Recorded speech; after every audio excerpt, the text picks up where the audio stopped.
Bienvenue dans cette conférence. On va parler pendant à peu près un peu moins d'une heure d'éco-conception et plus particulièrement du rôle du designer et des personnes qui vont être à la conception, à l'architecture dans ces projets avec cette démarche-là. Je me présente rapidement. Je m'appelle Damien Legendre et je suis... Oui? Vous m'entendez pas? Ouais, là vous m'entendez? Je vais parler un peu plus fort. Donc je suis Damien Legendre, je suis lead UX designer à l'agence FinaWeb à Rennes. Et si je vous montre la photo d'Alizé qui est là, c'est parce qu'on a monté cette conférence ensemble, on l'a présentée aussi ensemble, mais elle devrait accoucher de sa deuxième fille, enfin de son fils d'ici quelques jours, donc elle n'a pas pu être là, donc on peut l'excuser. Mais voilà, donc elle m'a beaucoup aidé sur cette présentation. Très rapidement sur l'agence FinaWeb, comme son nom l'indique très bien, on est une agence web basée à Rennes. Enfin on est une agence web et comme son nom l'indique pas, on est basé à Rennes. Nos axes particuliers de conception, ça va être la conception centrée utilisateur, mais aussi l'accessibilité web et l'éco-conception, comme on va le voir aujourd'hui. Alors quand on pose la question autour de nous, au boulot, et vous l'avez peut-être déjà fait aussi, pour savoir quelles sont les actions qu'on peut mener pour prendre soin de notre planète, on entend des réponses assez classiques de voilà, je réduis ma consommation de viande, j'achète local, je me déplace avec des moyens de transport qui vont être moins carbonés, genre le train, le vélo, etc. Je privilégie l'achat de vêtements en local ou de seconde main, etc. Je recycle l'eau de pluie, je trie mes déchets, évidemment, et je sensibilise autour de moi. Donc tout ça, c'est bien, et c'est un bon début. C'est ce qu'on peut faire en tant qu'individu pour être un peu plus sobre, avoir moins d'impact sur la planète. Mais du coup, dans notre métier, on est plusieurs, je pense, même ici, à s'être posé la question de « Ok, mais nous, est-ce qu'on peut faire quelque chose dans notre travail au quotidien ?» Parce qu'en soi, c'est pas forcément lié avec la sobriété écologique. Parce que oui, le numérique, vous en doutez maintenant, impacte le climat. Pendant longtemps, il y a eu des fausses idées qui nous disaient que le numérique permettait de réduire le papier, de dématérialiser des services. Et donc forcément, ça semblait très écologique. Ça a été une notion tenace pendant longtemps. Maintenant, je pense qu'on sait tous que c'est faux, parce que finalement, c'est du déplacement de consommation énergétique vers des services web qui vont nécessiter d'avoir des appareils pour y accéder, qui vont nécessiter des serveurs pour tourner, et donc qui consomment eux aussi beaucoup d'énergie, parfois même plus que ce que l'on pouvait faire avant. Ce chiffre, je ne sais pas si vous le connaissez, il est sorti dans le rapport du GIEC de l'année dernière. Donc, le GIEC, c'est l'organisme qui dépend de l'ONU, qui fait sens et au niveau de tout ce qui va avoir trait à l'étude de l'impact de l'homme sur le climat. Et ils ont relevé que 3,8% des gaz à effet de serre additionnels, c'est-à-dire ceux qui sont générés par l'homme, on ne parle pas des gaz à effet de serre naturels que la planète produit par elle-même, sont générés par le numérique et son usage. Ces 3,8% de gaz à effet de serre, on va les retrouver à partir de l'étape de fabrication du matériel, ça on entend de plus en plus parler, les mines d'extraction, c'est un vrai problème. C'est aussi des problèmes humains d'ailleurs, mais bon là je digresse un petit peu.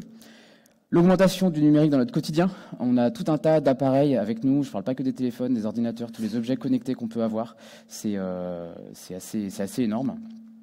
On a forcément l'augmentation de notre utilisation, de jour comme de nuit. On a même des appareils numériques connectés qui tournent à l'heure qu'on dort. Donc forcément, on imagine que ça devient une inertie un peu négative. Et évidemment, il y a l'avancée et la progression des technologies qui nous font forcément un peu... qui poussent l'obsolescence logicielle, l'obsolescence en règle générale, et donc du coup, nous font consommer plus d'appareils. Et donc plus c'est facile d'accéder à la data, parce que forcément, on progresse technologiquement, plus on va en consommer, et plus il va falloir développer tout le matériel pour y accéder, mais aussi l'infrastructure qui nous permet de l'avoir à disposition. C'est ce qu'on appelle l'effet rebond.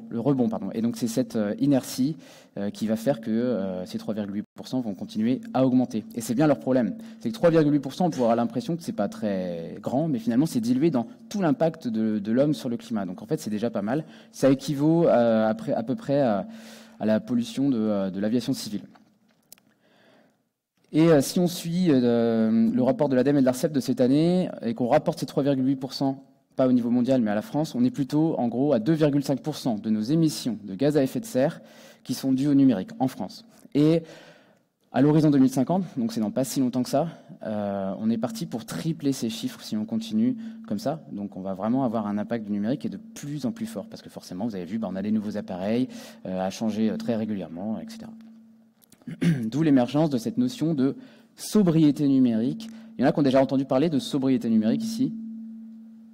Oui, bon, c'est rassurant, effectivement, on entend de plus en plus parler. Il y a deux grands acteurs qui vont avoir un impact sur cette sobriété numérique, qui sont tous humains. Le premier, c'est les utilisateurs.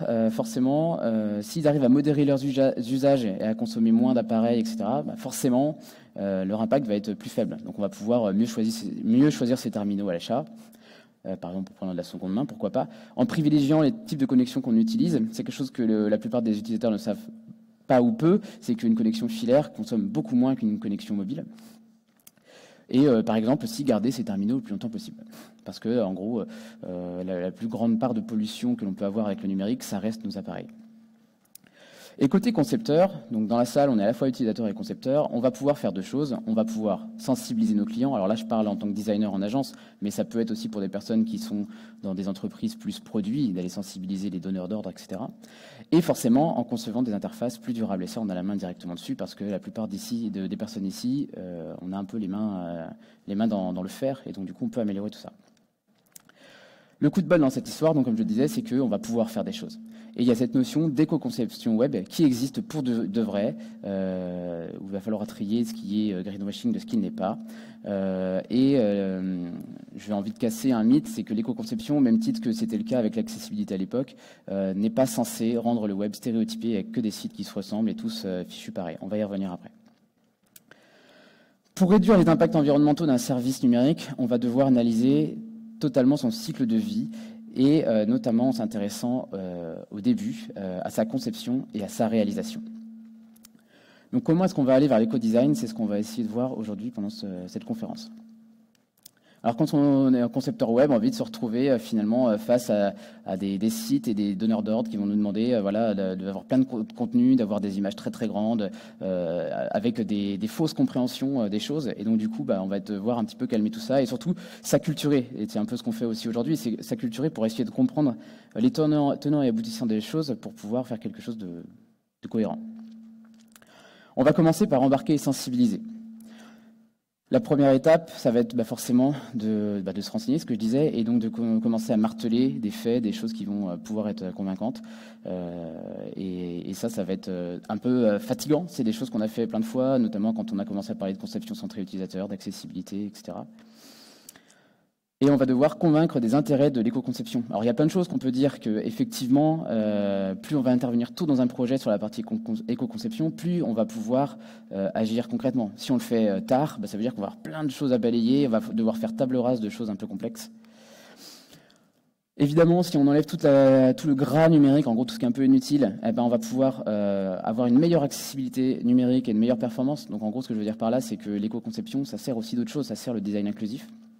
Le web inclusif. Et on va donc cumuler des bons points qui vont avoir trait aussi à l'image de marque, à la web performance, etc. Ce qu'il ne faut pas oublier, c'est que la plupart des personnes qui vont nous commander des sites, souvent ils vont avoir envie de mettre de l'argent sur ce projet, ils vont vouloir de l'effet waouh, le truc qu'on entend très souvent en tant que designer, et que souvent, en faisant ces effets waouh avec plein d'animations, etc., on va créer une sorte de fracture numérique, en plus de faire des sites qui vont être trop lourds. Et surtout, un site web éco-conçu, c'est important de le dire, ça permet d'éviter des coûts inutiles. Un site web éco-conçu, ça va nous demander, en amont du projet, de passer peut-être un petit peu plus de temps que d'habitude, parce qu'on va devoir plus trier les choses que l'on va embarquer, des choses que l'on ne va pas prendre. On va y revenir tout à l'heure. Mais par la suite, la conception devrait être facilitée, et j'espère que je vais me faire des amis développeurs en essayant de faire des sites web qui vont être un peu moins gourmands et mastodontes. On va pouvoir montrer des exemples parlants. Il y en a un qu'on aime bien, nous, il y a quelques temps, on a été sollicité par le Crédit Mutuel pour leur donner un peu de conseils sur la partie éco-conception. Et forcément, on est passé sur un certain nombre de leurs sites, dont le site dédié aux particuliers qui présente leur offre.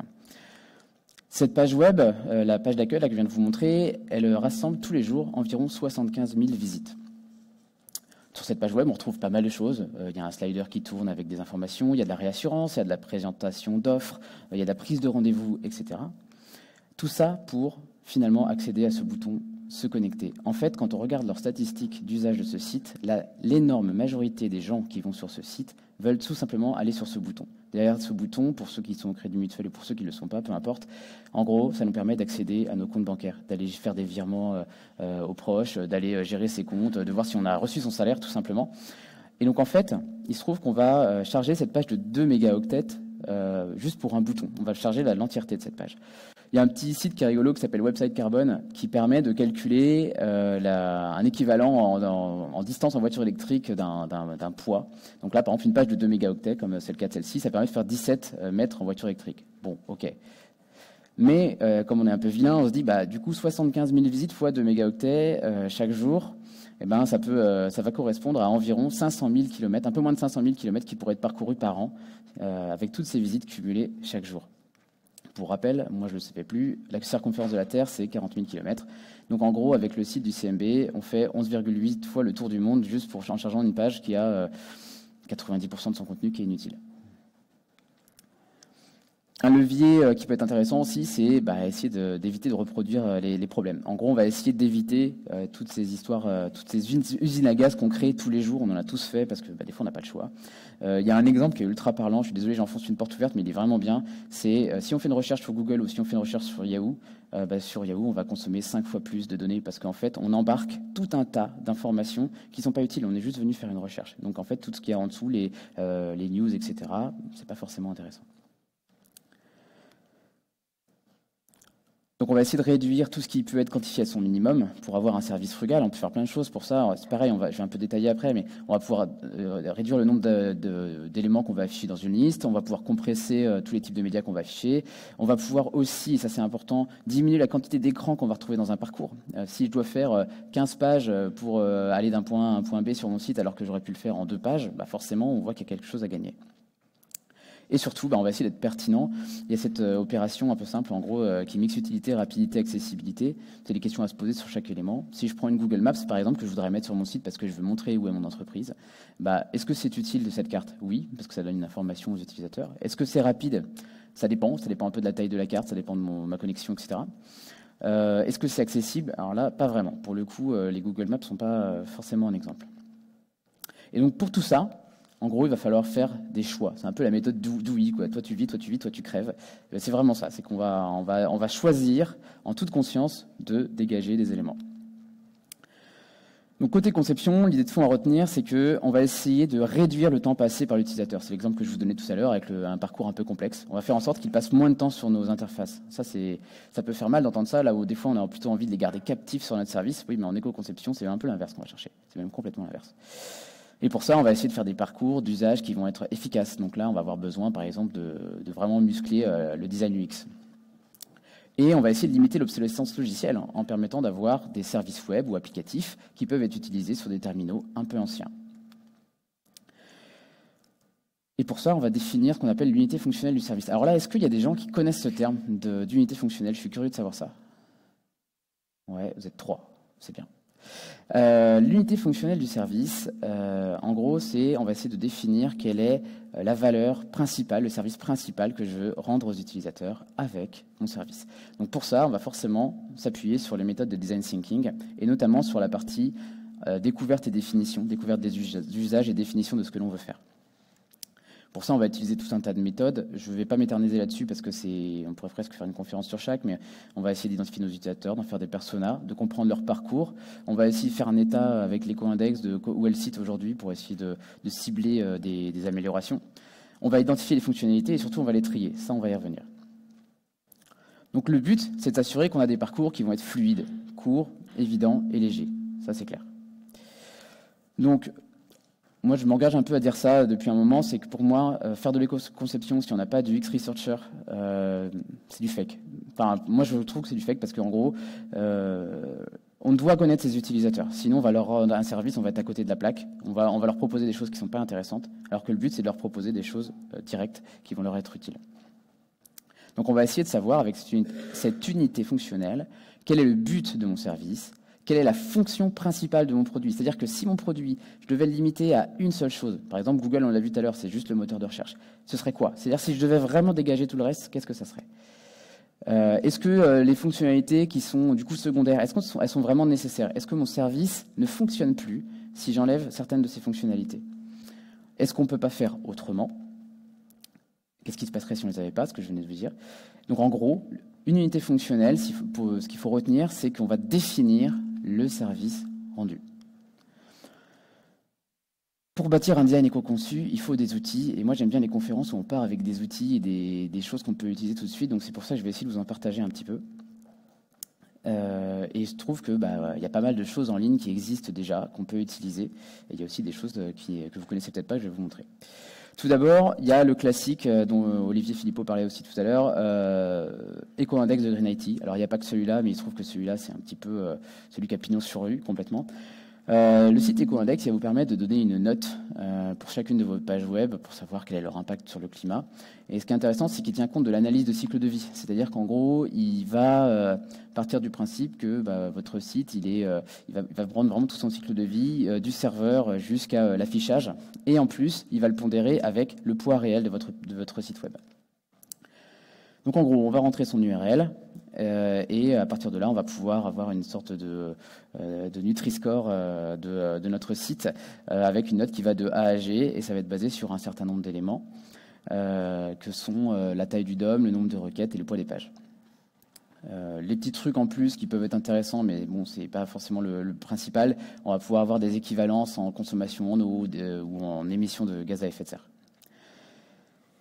Il y a d'autres éléments qui viennent de Green IT Analysis que vous pourrez aller voir. C'est par exemple l'extension de l'Eco-Index, qui sont l'extension de navigateur Green IT Analysis qui lui permet d'avoir un petit peu plus de contexte sur l'usage.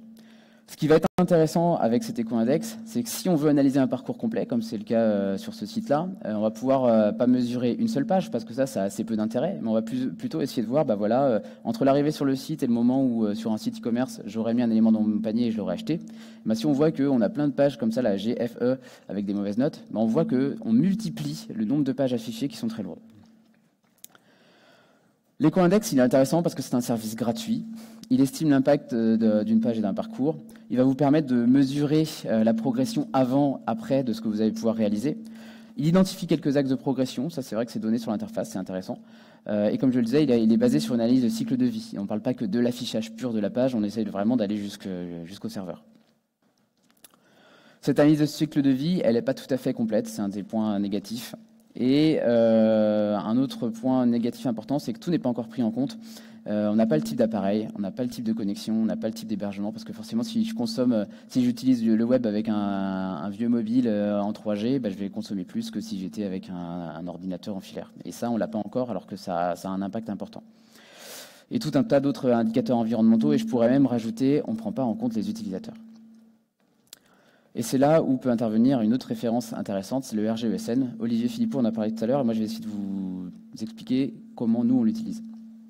Donc le RGESN, c'est l'équivalent du RGWA pour ceux qui connaissent l'accessibilité web. C'est le référentiel ultra officiel qui est fait par la mission interministérielle du numérique et par l'ADEME et l'Institut du numérique responsable, aussi connu sous le nom de INR. Ce référentiel, il rassemble 79 critères à respecter si on veut avoir un site potentiellement éco-conçu.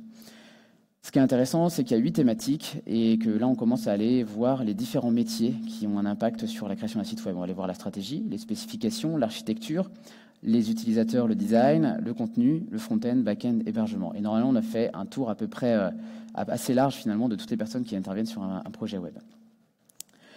Donc on a 79 critères dans lesquels on peut retrouver par exemple ce que je vous ai mis, le service numérique a-t-il défini ses utilisateurs, est-ce que le service est utilisable sur des terminaux de plus de 5 ans, donc ce qui va supposer de faire des tests notamment. Voilà, 79 critères comme ça. Et pour chacun de ces critères, un peu comme pour le RGWA là aussi, on va nous donner des objectifs à remplir pour remplir ce critère, une façon de le mettre en œuvre et des moyens de test et de contrôle. On verra que les critères sont assez inégaux. Il y a certains critères pour lesquels les moyens de contrôle, on n'est pas très guidé, mais bon, c'est un référentiel qui est jeune, qui est sorti en bêta en 2022, donc je pense que ça devrait s'améliorer, mais c'est déjà une très bonne base. Nous, à l'agence, comment est-ce qu'on utilise ce référentiel? Parce que face à un tel document, on peut être un petit peu des fois médusé et se dire mais qu'est-ce que je vais en faire? Ça va être compliqué, il y a 79 critères, je ne sais pas dans quel sens les prendre. Ce qu'on a fait, c'est que déjà, on a regardé un petit peu ce qu'il y avait à notre disposition. On a vu qu'il y avait la possibilité de le télécharger dans différents formats, dont un format Excel. Un designer va vous faire la promotion d'un tableur, c'est incroyable. Et donc, on télécharge un truc un peu brut comme ça, dans lequel on va retrouver tous les critères et aussi un petit drop-down qui nous permet de mettre comment on a évalué le critère. C'est bien, mais pour nous, ce n'était pas suffisant. Donc, ce qu'on a fait, c'est qu'on a rassemblé une petite équipe avec les personnes qui travaillent sur les projets classiquement chez nous, un chef de projet, un front-end, une UX researcher, ça c'est un peu plus rare dans ce genre de process, mais là pour le coup elle est vraiment partie prenante, un designer et un back-end, de façon à pouvoir faire le tour des compétences et d'oublier personne. Et on a réparti les 79 critères par métier. C'est-à-dire qu'on a mis des postes de responsabilité. Ce qu'on veut dire par là, c'est que en gros, chacun va être en capacité de mesurer un ou plusieurs critères, enfin c'est même plusieurs critères de toute façon à chaque fois, au moment de faire l'audit du site et pour voir si notre processus de qualité en éco-conception est rempli. Et à la fin, même si ça aujourd'hui ça n'a aucune valeur, je préfère le dire, comme pour le RGWA, on va pouvoir mettre un pourcentage de conformité avec le RGESN. Mais c'est une avance intéressante à prendre parce que ça risque d'arriver. Donc ce qui est intéressant, c'est qu'avec ce RGESN, ça nous permet de nous mettre en ordre de marche et qu'on a ici un listing officiel de bonnes pratiques et qui est vraiment large pour le coup. On n'est pas comme sur l'éco-index, ce que je peux lui reprocher, même si je le trouve très intéressant, que sur de la technique. L'éco-conception, ça n'est pas que de la technique. Ça intègre la notion d'usage, et ça je trouve ça important, parce que finalement on parle de services rendus aux gens. Donc si on propose des sites avec des mauvais services ou qui n'aident pas les gens, au final on crée des services pour rien, c'est des services qu'on n'aurait pas dû faire. Et surtout, c'est un état des lieux multimétiers de l'éco-conception. Et ça, je trouve que c'est plutôt bien vu. J'ai vraiment eu l'impression que tous les membres de l'équipe étaient intégrés à ce process. Les points négatifs, qui sont surtout dus à sa jeunesse, il y a des critères qui sont parfois trop vagues ou complexes à déchiffrer. Il y en a notamment un qui dit, est-ce que dans l'équipe client ou dans l'équipe de conception, il y a un référent numérique responsable? Je ne sais pas qui est cette personne. J'en ai aucune idée. Il n'y a pas de formation qui rende référent numérique responsable, donc c'est un petit peu hasardeux. Il y a certains critères qui sont trop basés sur le déclaratif. Donc en fait, voilà, on peut juste mettre oui, non, mais en fait, des fois, on a envie de dire peut-être. Donc, on n'est pas assez guidé sur certains. Et il n'y a pas encore de certification. Néanmoins, malgré ça, ça reste un outil que je vous conseille au moins de lire. Il est intéressant pour comprendre ce que l'on peut faire et pour s'acculturer. Je ne sais pas si, comme nous, vous utilisez par exemple des checklists sur vos réalisations. On a des checklists de qualité répartis par métier. Il y a un certain nombre de ces critères RGESN qu'on a intégrés dans notre checklist. Par exemple, nous, les designers, dans mon pôle, on a intégré des critères d'access, des critères d'éco-conception qui, de base, sont appliqués à tous nos projets. Ensuite, sur les projets, on veut aller à fond sur l'éco-conception. Là, on passe à la moulinette complète du RGESN. J'espère que je suis clair. Si vous voulez aller plus loin, il y a Anne-Sophie Tranchet, qui est designer pour Betagouv, qui a écrit un article sur sa façon de l'utiliser dans un contexte un peu différent. Et je trouve ça intéressant parce que ça complète ce que je viens de vous dire. Donc, si ça vous intéresse, vous pourrez aller voir sur son blog. On peut aussi aller voir donc les méthodes de design thinking qui peuvent être adaptées. Et quand je dis des méthodes de design thinking, c'est des méthodes qu'on peut aussi trouver dans l'agilité, par exemple. Ce qu'on va comprendre avec ces méthodes, c'est que éco-concevoir, c'est avant tout bien réfléchir à son périmètre. Vous avez compris que c'est un peu là que j'essayais de vous amener depuis tout à l'heure. On estime qu'environ 45% des fonctionnalités qui sont demandées par les donneurs d'ordre ou par les clients ne sont jamais utilisées et que 70% ne sont pas indispensables. Ça, c'est un chiffre qu'on retrouve dans les 115 bonnes pratiques d'éco-conception de Frédéric Bordage. C'est pas un chiffre qui m'a fait tomber de ma chaise parce que quand je vois des fois les conceptions qu'on peut faire et les demandes qu'on peut avoir, je me dis mais enfin ça va être utile à personne, c'est dommage et ça prend de la place, ça prend du poids, c'est du temps de dev. Donc essayons directement de faire les bons choix. Il y a plusieurs méthodes qu'on va pouvoir utiliser pour restreindre ce périmètre et obliger les personnes qui décident, c'est un peu dur comme terme, mais en gros guider les personnes qui décident à restreindre le périmètre et essayer de garder de la raison dans la façon dont ils vont concevoir tout ça. Par exemple, on va pouvoir utiliser une méthode qui est très classique, que vous connaissez peut-être, qui s'appelle le Design Studio, qu'on va détourner un petit peu. Le Design Studio, c'est un atelier participatif où on va intégrer nos clients, vu qu'on est une agence, mais ça va être aussi pour une équipe projet, une business unit, d'intégrer toutes les personnes qui vont être dans l'équipe, pour proposer leur version d'un ou plusieurs écrans en version crayonnée. Ce qui est intéressant à savoir, c'est que la part des utilisateurs sur mobile a environ de 60%, contre 38% pour le desktop. En tout cas, l'usage du web est quand même majoritairement sur mobile. Donc du coup, ça peut nous conforter sur le fait de se dire, tiens, on va faire ces design studios qu'on fait très souvent sur des maquettes type ordinateur, sur des maquettes mobiles, parce que l'espace y est plus limité, et donc du coup, ça va nous forcer à être un peu plus essentiel, à peut-être plus questionner les contenus pour éviter d'avoir des pages très très longues. Et en plus, on est cohérent, comme je le disais, avec la réalité des usages. Donc l'approche mobile first, surtout sur le design studio, on voit que c'est un principe d'amélioration progressive. Et ça, c'est une méthode ultra simple, c'est juste une mécanique à avoir, c'est de se dire je commence à questionner le truc en mobile et déjà on va être un peu plus simple. Et donc on va concevoir tout ça ensemble. Donc dans le design studio, par exemple si on est 6, les 6 personnes, ou alors on va faire des groupes de 2 ou 3, on va leur donner une interface à refondre ou à créer, ils vont crayonner ça pendant un temps donné, on limite ce temps-là. Et ensuite, on va présenter toutes ces réalisations.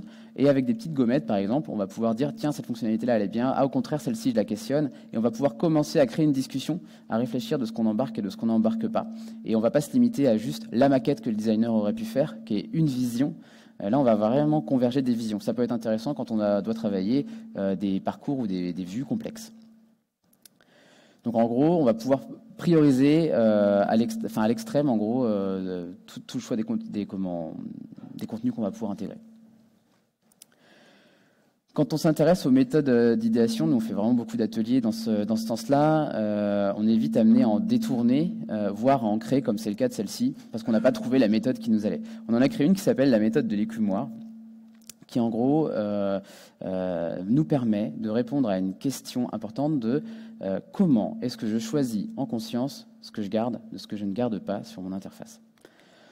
La méthode de l'écumoire, c'est vraiment une méthode centrée sur l'utilisateur parce que c'est un atelier qui va nous obliger à prendre du temps, d'une part avec des utilisateurs et d'autre part avec des concepteurs. Donc nous, encore une fois, nos clients et notre équipe de dev, par exemple.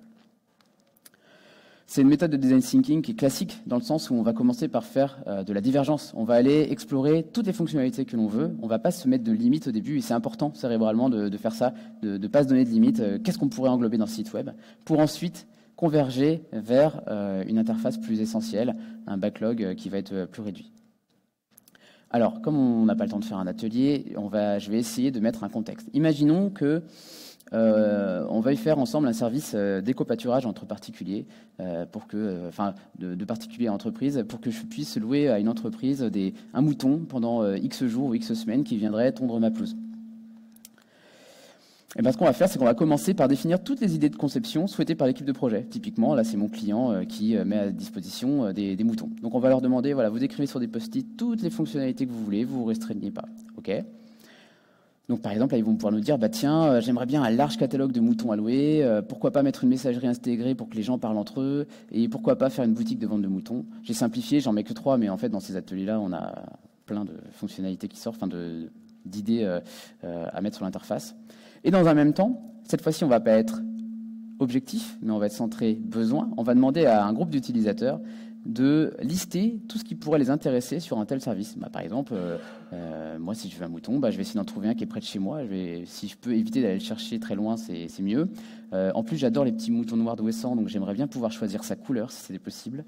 Et tiens, pourquoi pas mettre, ce serait sympa, un petit système de communautaire de loueurs de moutons pour qu'on puisse se parler entre nous, voir quels aliments on leur donne, etc. Une fois qu'on a fait ces deux groupes de travail, qu'on peut faire dans le même moment, on peut avoir deux animateurs, un qui fait les utilisateurs, un qui fait l'équipe de conception, on va pouvoir mettre en commun tous ces éléments pour en faire des vraies fonctionnalités. Donc par exemple, là on va voir qu'on aura besoin d'un catalogue de location, choisir la couleur du mouton, pourquoi pas un forum, et un catalogue et une boutique de vente. Donc là j'ai limité, pareil comme je vous le disais, à 4 fonctionnalités, mais en réalité il y en a beaucoup plus. Et là on va classer les fonctionnalités. On va retrouver nos groupes et on va demander aux concepteurs de prendre toutes ces fonctionnalités et de les placer sur ce graphique. J'espère que vous le voyez bien, oui ça va.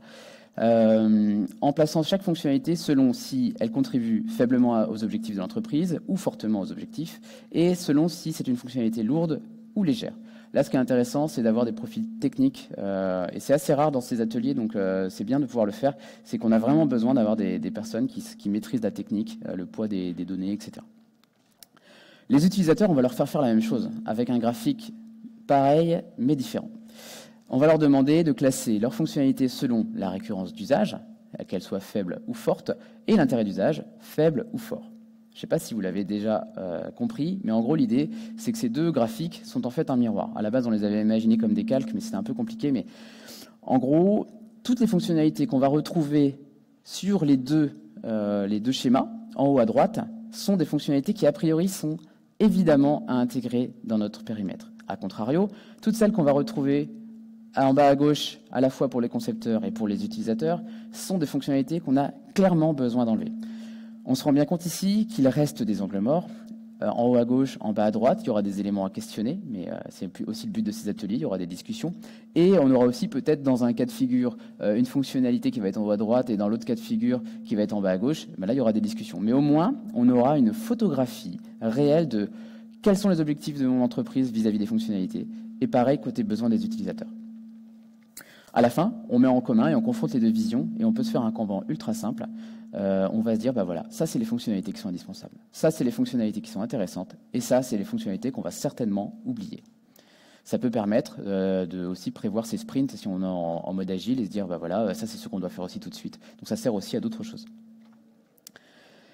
Il y a une autre méthode que j'aime bien, qui est la méthode Cœur, qui a été inventée par Rémi Guyot, qui était VP Product Manager chez Blablacar et qui est aussi l'auteur de Discovery Discipline, un livre qui est vraiment assez intéressant sur la recherche utilisateur. Cette méthode, elle s'appelle la méthode Cœur, elle est ludique, elle est basée sur un jeu de cartes. Et c'est une méthode de simplification, et chacune des cartes va être distribuée à un participant et lui donner un rôle qui va lui être propre, un rôle de simplification. Il y a un utilisateur un joueur qui va devoir cacher un élément, un autre qui va devoir ordonner, un autre éliminer, un autre uniformiser et un autre réduire. Concrètement, celui qui aura la carte qui va lui demander de cacher quelque chose, on va le confronter à une interface. Bon, on va dire, tiens, notre page d'accueil, on aimerait la simplifier. Et donc potentiellement réduire son poids et son impact, évidemment. Et donc du coup, il va devoir trouver une fonctionnalité sur la page qu'il va devoir placer ailleurs dans le service. Donc pas forcément sur cette page, mais ça peut être dans une page qui va être plus adaptée et donc du coup réduire le poids de cette page-là en particulier. Un autre joueur va devoir ordonner, il va devoir déplacer ou hiérarchiser un élément dans l'écran, par exemple en plaçant plus bas un élément qui est haut. C'est intéressant quand vous avez des logiques de chargement progressif des pages, de se dire cet élément, j'ai pas besoin de l'avoir en haut, il est lourd, je le mets en bas. Par contre, ça peut être intéressant pour quelqu'un qui veut aller le chercher. Quelqu'un qui va avoir un rôle le plus simple, éliminer, c'est-à-dire là je vois un truc qui a vraiment rien à faire ici, mais sur mon site en règle générale. Un autre qui va devoir uniformiser, c'est intéressant dans la logique de design system, de se dire, là j'ai 3 blocs qui font quasiment la même chose, mais qui ont des styles différents, donc du coup on charge 3 composants différents, pourquoi est-ce qu'on les uniformise pas en un seul? En plus, un intérêt sur la charge mentale de l'utilisateur, parce que forcément, il y a un côté, j'ai reconnu que ce bloc servait à ça, donc si on me le propose ailleurs, je sais à quoi il sert. Et un dernier qui va pouvoir réduire en simplifiant ou minifiant une information, son contenu ou sa taille. Par exemple, un grand verbatim qui va être mis sur une photo très large, etc.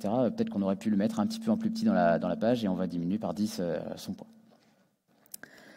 Ce qui est intéressant avec ce format, c'est qu'il est ludique et qu'il peut être utilisé de deux façons. Moi, j'utilise souvent en icebreaker, en début d'atelier, histoire de sensibiliser sur le côté. Vous regardez, on peut simplifier facilement, mais on peut aussi le pousser et faire tourner le jeu plein de fois pour vraiment aller étreindre la page, pour en enlever vraiment tout ce qui est inutile. Donc à la fin, on va confronter toutes les visions de ce qui a été dit. Chacun va présenter ce qu'il a réduit, caché, etc. Et à partir de là, on peut commencer à avoir une base d'éléments à sortir de l'interface. Si je m'intéresse maintenant à la partie interface utilisateur et la partie vraiment plus graphique des choses, mais qui auront un impact aussi sur la partie dev, comment est-ce que ça peut se traduire, cet éco-design? Déjà, il y a un truc évident, faut s'attaquer aux médias photographiques ou illustrés. J'enfonce une porte ouverte, mais je vais l'expliquer. Si on prend cette photo d'Octave, c'est le chien de l'agence qui est très mignon, qu'on aime bien mettre sur notre blog, on va vouloir utiliser ces photos, sauf que pour qu'il soit vraiment très beau, on va prendre des photos en HD avec nos iPhones, etc. Et donc forcément, on va se dire, ces photos, elles sont lourdes, ça va forcément être impactant sur le poids de la page, les web perfs et donc les coûts de conception. Mais on a bien compris depuis quelques temps que si on veut faire de l'éco-conception, il suffit de passer ces images en monochrome et de les tramer. Sauf que non. Les images tramées, ça suffit pas du tout à éco-concevoir un site et ça m'agace même un peu fortement de voir ça répété trop souvent. Déjà, si on fait un tramage d'image, on a des chances de faire quelque chose de pas bien. C'est-à-dire que si on le fait rapidement sur Photoshop, là j'avais fait une petite expérience, faut voir, je pars d'une image de 5,2 MO, je vais appliquer un tramage et une monochromie, et en fait j'ai alourdi ma photo. Bon, alors là déjà c'est pour la personne qui n'aurait pas trop vérifié ce qu'il est en train de faire. Mais si on pousse un peu le truc, on voit qu'il y a des outils qui effectivement nous permettent de réduire les poids des images. Il y a un service en ligne qui s'appelle Deezerit qui est intéressant. Où on prend par exemple l'exemple de cette image d'ours. J'ai eu le coup de main de Manu, un collègue front-end sur ce coup. Si on l'exporte depuis notre Figma de la maquette, on a une image qui fait 1000K. Okay. Et si on lui fait un traitement sur Deezerit où on va la passer en noir et blanc, qu'on va en plus l'optimiser, qu'on va lui mettre un petit tramage, on arrive à 49K. Donc oui, là on voit qu'on peut faire quelque chose et c'est très intéressant. Mais moi je voudrais m'arrêter sur un truc. Je trouve très important, je suis fervent défenseur d'éco-conception, vous le voyez bien, mais je suis aussi fervent défenseur qu'on ne standardise pas le web. Et si on se retrouve avec que des sites avec des images tramées monochromes, on va vite s'ennuyer. Et le truc le plus important que l'on peut faire sur une image, ça reste tout simplement de l'optimiser. Par exemple, nous, on est sur Mac, si on veut faire une petite optimisation à la main, on va utiliser Image Optime, mais il y a d'autres façons de faire, on peut le faire côté serveur, etc. Et là, on voit que ici, on va diviser par 5 le poids de la page rien qu'en faisant ça. Après, on peut aller plus loin avec du monochrome, du tramage, etc. Maintenant, ça, c'est un choix graphique et qui, pour le coup, nous propose une réduction qui est marginale. Si je reprends mon image d'Octave, il y a une question qui est importante à se poser sur les photos, c'est à quoi va servir cette image? Est-ce que cette image, je vais l'utiliser sur une grande bannière que je vais mettre en hero header, par exemple? Est-ce que je vais l'utiliser sur des petites vignettes, des cartes d'actualité, par exemple? Ou est-ce que je vais l'utiliser dans des petits médaillons de témoignages ou pour mettre en avant une personne? En gros, ce qu'il faut se poser comme question, et on le voit tellement souvent que je préfère un peu insister, c'est que si on utilise notre image de base, je crois que celle-ci elle faisait 4000 par 3000 en taille, effectivement dans mon hero header ça va être ok, il n'y a pas de souci parce qu'il faut qu'elle soit affichée en grande taille. Par contre, c'est très souvent qu'on retrouve ces images dans des formats vachement plus réduits, comme ce petit médaillon avec donc des images de 4000 par 3000 qui auront juste été réduits, et donc on a chargé une image qui est extrêmement lourde, alors qu'en fait on aurait dû juste questionner le poids qu'elle avait au moment de la mettre à cet endroit. Je m'arrête un petit peu sur le format SVG. Premier élément à savoir, c'est que, et je me rends compte que tous les designers ne le savent pas toujours, donc c'est bien de le dire, les développeurs je sais moins, c'est qu'un SVG aux formes simples sera toujours plus léger qu'un SVG aux formes complexes. Par exemple, la petite photo, la petite fleur est bien plus légère en poids que la gravure qui est en bas parce qu'il y a tout simplement plus de points, plus de détails, et donc du coup c'est interprété dans le SVG. Je fais encore appel à Manu, je prends une image en SVG qui est un peu entre les deux, qui est semi-complexe, l'espèce d'illustration avec les gens qui font une salle de bain. Et évidemment, par définition, le SVG, ça on le sait, quelle que soit sa taille, il fera le même poids, c'est du vectoriel. Donc du coup, ça va être intéressant d'essayer de comparer avec des formats bitmap, JPEG, PNG, pour voir, selon sa taille, le poids qu'il va faire. Et là, on se rend compte que finalement, si on utilise un SVG un peu complexe pour des formats petits, peut-être que c'est quand même le JPEG ou le PNG qui était plus intéressant parce qu'ils sont moins lourds. Par contre, évidemment, plus on va utiliser des images de grande taille, plus le SVG va s'imposer. Je vais aller très vite sur les médias vidéo, parce que là, c'est vraiment porte ouverte et compagnie. Tout simplement, une vidéo, à chaque fois, il faut se dire, est-ce que je peux faire ça? C'est très lourd, une vidéo, ça vous le savez. Donc, de questionner, est-ce que j'en ai vraiment besoin? Est-ce que je n'aurais pas pu mettre un petit texte à la place qui était aussi clair? On essaye d'oublier au maximum l'autoplay, il y en a encore beaucoup, et encore souvent sur les pages d'accueil, parce qu'il y a un côté immersif que je comprends, qui est très intéressant, ça nous arrive d'en faire aussi, parce que des fois c'est demandé, mais clairement, là pour le coup c'est très gourmand, et surtout comme pour les images, on va compresser. Les typographies, alors ça c'est peut-être moins connu pour le coup, on estime que le poids d'une typographie, en moyenne, c'est 6% du poids de la page, et une typographie sur un site web, souvent on en a au moins 2. Heureusement, il y a des polices qui sont préinstallées sur la plupart des OS. Il y en a quelques dizaines.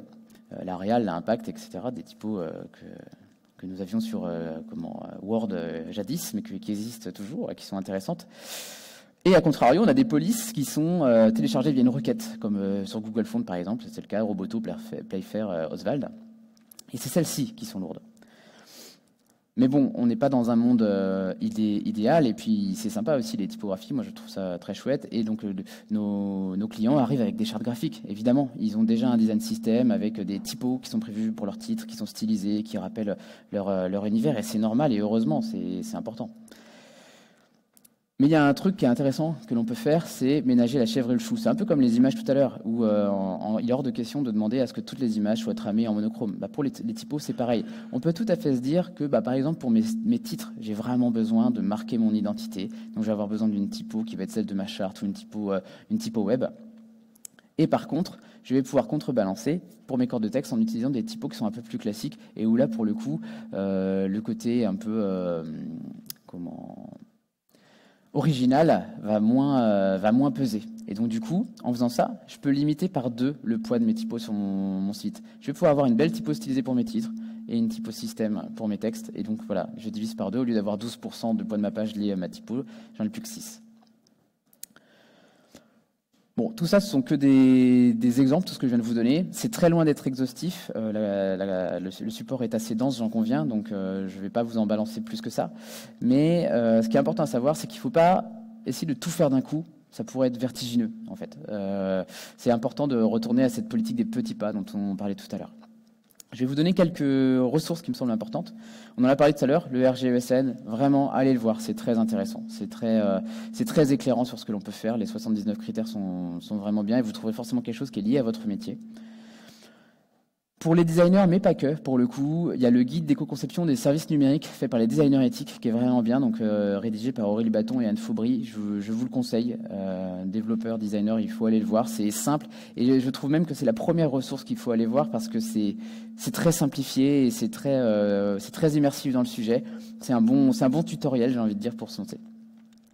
Évidemment, impossible de ne pas en parler. Les 115 bonnes pratiques d'éco-conception de Frédéric Bordage, mais pas que, il n'a pas écrit tout seul, qui est vraiment intéressant, un peu plus technique pour le coup. Et on va noter que tous ces efforts vont servir forcément aux objectifs de designer. Tout ce qui va avoir trait à l'éco-conception qu'on a vu aujourd'hui, je le répète, ça va avoir un intérêt pour l'accessibilité. Forcément, si on fait des interfaces plus simples, quelqu'un qui va être en situation de handicap visuel, par exemple, ou autre, ou cognitif, va trouver plus facilement ces éléments parce qu'il aura moins besoin de sauter d'un élément à l'autre. Je ne sais pas si vous avez déjà vu quelqu'un qui navigue à l'oreille, enfin une personne d'aveugle. Plus on met des éléments qui sont inutiles, plus il perd du temps parce qu'il navigue au clavier, tout est décrit. Donc évidemment, l'éco-conception sert à l'accessibilité. Et surtout, on va rendre des vrais services, parce qu'on aura rendu notre service plus frugal et plus direct. On va vraiment se concentrer, comme je le disais tout à l'heure, sur l'unité l'unité fonctionnelle et le service rendu. Donc voilà, on revient à cette histoire de petits pas dont je parlais. Pour mieux comprendre, je vais vous laisser avec quelques petites ressources encore qui peuvent vous aider.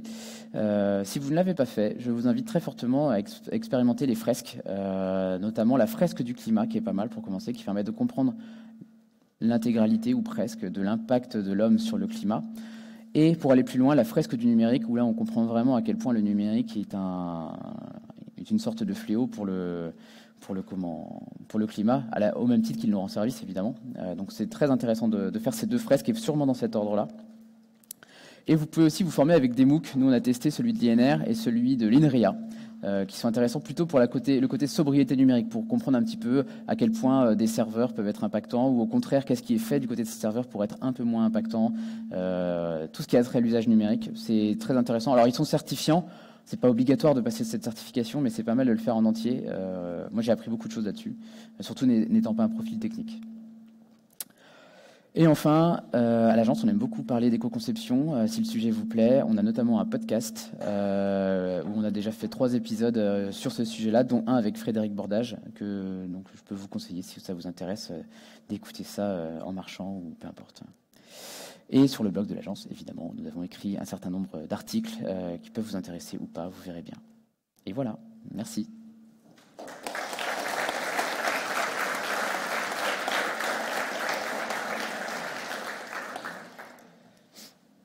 Et si vous avez des questions, voilà.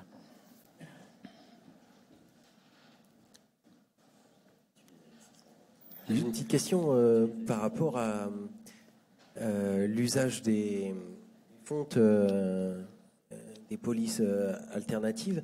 Je comprends mal, je suis pas sûr de bien comprendre. À partir du moment où on va loader une fonte alternative, qu'on l'utilise beaucoup ou pas beaucoup dans la page, je vois pas en quoi ça va changer, parce que c'est le chargement qui va être impactant. Ouais. J'ai pas dû être très clair, effectivement, désolé. Une typographie système qui est déjà installée sur mon ordi, comme ça va être le cas de la Arial, en fait, elle va être chargée sur mon ordinateur. Elle va pas être chargée sur un serveur tiers, donc ça va être une requête qu'on va éviter. Là où, si par exemple, je veux charger une Montserrat qui va être sur Google Font, là, je vais faire une requête qui est lourde. Je sais pas si c'est plus clair.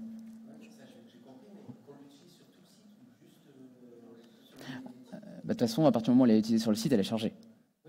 Ouais. Donc, du coup, il faut essayer d'en charger qu'une seule. Ça va, c'est plus clair? Ok. Bonjour. Oui, pardon. Merci pour la présentation. Tu as beaucoup parlé de réduction d'images avec JPEG. J'avais cru comprendre que le format WebP de Google était beaucoup plus réduit. Qu'est-ce que tu en penses? Et est-ce qu'on peut l'utiliser sur Safari, vu que c'est du Google? Alors là, on arrive sur des questions techniques, mais effectivement, pour en avoir pas mal parlé avec le fameux Manu que je présentais tout à l'heure, le format WebP est plutôt très intéressant, on l'utilise pas mal. Donc a priori, c'est bien. Si tu veux avoir plus de détails, tu peux éventuellement m'envoyer un message et je pourrais avoir une réponse plus précise de la part de quelqu'un de technique, plus que moi.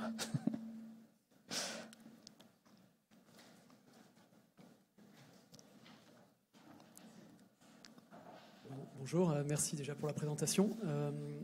Moi, j'avais une question par rapport au mode sombre qu'on met parfois justement dans les designs des applications. Donc, parfois, on présente ça comme étant, enfin, d'une part, c'est à l'agrément de l'utilisateur, ça apporte une option en plus. Et parfois, on dit aussi sur les écrans justement mobiles en OLED, ça peut peut-être s'afficher, en consommer moins. Est-ce que c'est... Alors, c'est a priori le intéressant, mais vraiment à la marge. Et comme je le disais tout à l'heure, il faut vraiment se focaliser sur les choses qui vont avoir un vrai impact. Le mode sombre va avoir un impact qui est très léger, et c'est un peu comme les images tramées. Je pense qu'il faut bien le faire. Donc, je pense que c'est vrai que j'ai entendu plein de fois, c'est potentiellement un faux ami que de se dire tiens, il faut absolument faire ça. Il faut d'abord questionner le truc dans son ensemble avant de se dire c'est ce mode sombre qu'on va faire. Donc, je dirais c'est pas le plus important. Les écrans capables d'éteindre vraiment des pixels, parce que sinon tu as toujours un rétroéclairage et ça change pas grand-chose. C'est trop marginal, oui. Oui. Donc on n'y va pas. Est-ce qu'il y avait d'autres questions? Vous êtes sage. Ah. T'as pas parlé... Est-ce que c'est la question piège du staff? T'as pas parlé des trackers qui peuvent poser problème au niveau de la vie privée et des données personnelles et aussi qui consomment beaucoup de ressources Oui, très clairement, c'est au titre de la RGPD, au titre de l'éco-conception, les trackers, si on peut ne pas en mettre, on n'en met pas. Alors après, il y en a qui sont plus ou moins intéressants en termes de poids, c'est clair, mais si c'est pas indispensable, si on n'a pas besoin d'avoir ces données-là, autant ne pas en mettre, effectivement. Ça, on en parle à chaque fois, effectivement, sur les projets. Mais c'est vrai que c'est devenu un peu une mécanique normale de on fait un site web, on met un tracker, alors qu'en fait, ça n'a pas toujours de sens. Ouais. Oui.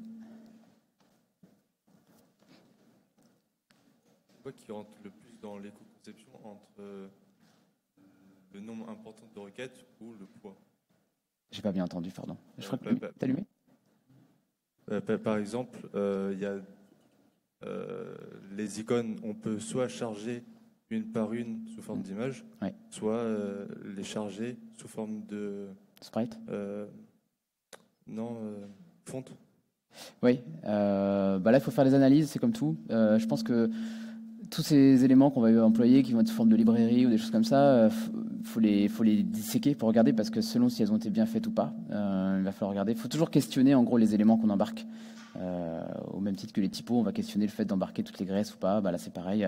On n'a peut-être pas besoin d'embarquer un set d'icônes complet avec finalement un usage de 10% de celle-ci. Donc, c'est à questionner.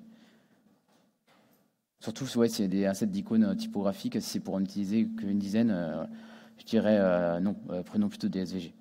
A priori.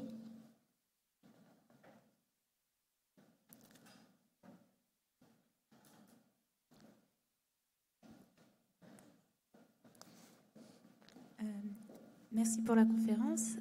Est-ce que le poids, c'est une mesure toujours suffisante? Par exemple, quand on prend un SVG, le navigateur doit faire pas mal de calculs pour afficher l'image. Est-ce que du coup, le poids du SVG vis-à-vis d'une image suffit à prendre une décision? Là, on rentre un peu dans la technique. Moi, a priori, j'aurais tendance à dire qu'il faut regarder, comme je le disais tout à l'heure, le poids de l'image. Après, tout ce qui est trait au chargement, ça va plutôt être nos fronts et nos backs qui vont regarder ça.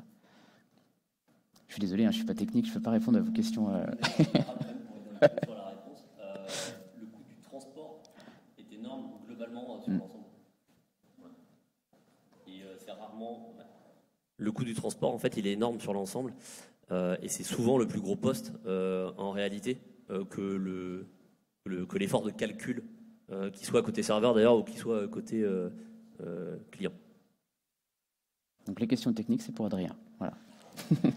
Pas que. Bon. C'est OK ou il y en a encore une, pardon. Merci pour la présentation déjà. Tu as beaucoup parlé de sites web. En ce qui concerne des applications sur lesquelles on a besoin d'une connexion, par exemple, est-ce qu'il y a des outils hors ligne qui permettraient d'évaluer ce genre de... Est-ce que tu as eu l'occasion d'en utiliser ou... Je trouvais bizarre que la question ne soit pas venue parce qu'à chaque fois elle est posée. Parce qu'il y a toujours quelqu'un qui bosse dans l'appli. J'ai l'impression que malheureusement les gens qui bossent dans l'applicatif sont un peu moins outillés pour l'instant. J'ai pas de doute que ça va être rattrapé, mais c'est vrai que le côté web, on a beaucoup plus d'outils et d'éléments. Après, je pense que des référentiels comme le RGESN peuvent en partie s'appliquer sur l'applicatif. Par contre, est-ce qu'il y a un équivalent à l'éco-index sur de l'applicatif ? Je ne suis pas certain. En plus, il y a quand même pas mal de données contextuelles un peu particulières liées à l'OS, etc. J'ai l'impression que c'est pauvre. C'est un peu pauvre pour l'instant.